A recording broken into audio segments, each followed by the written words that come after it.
PPKM level 4 yang kini sedang berlangsung di Sumatera Selatan, khususnya di Kota Palembang, berdampak di segala sektor khususnya di lini usaha.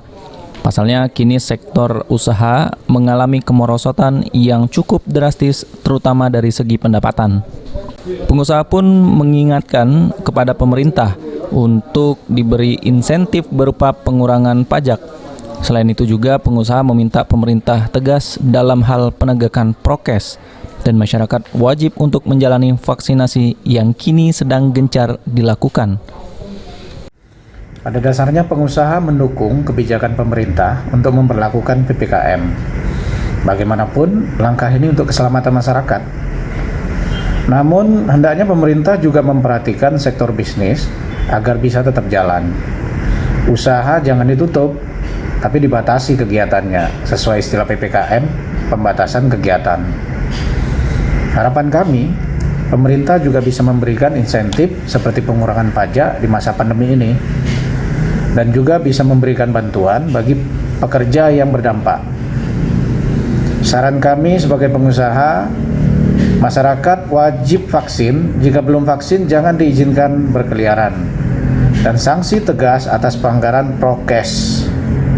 Itu aja, agar pandemi ini bisa segera berakhir dan ekonomi bisa pulih kembali. Sementara itu, Apindo selaku Asosiasi Pengusaha Indonesia yang mewakili pengusaha di Palembang meminta kepada pemerintah agar pelaksanaan PPKM benar-benar dilakukan secara efektif dan tepat sasaran, serta tidak pandang bulu, terutama di pasar tradisional.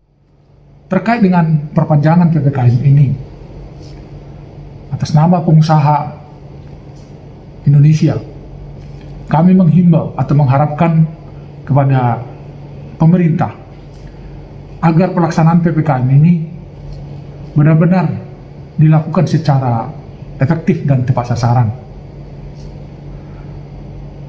Jangan hanya berfokus kepada mal, restoran, kafe, dan pusat hiburan, tapi semua lapisan masyarakat harus melakukan ini, harus melakukan PPKM ini.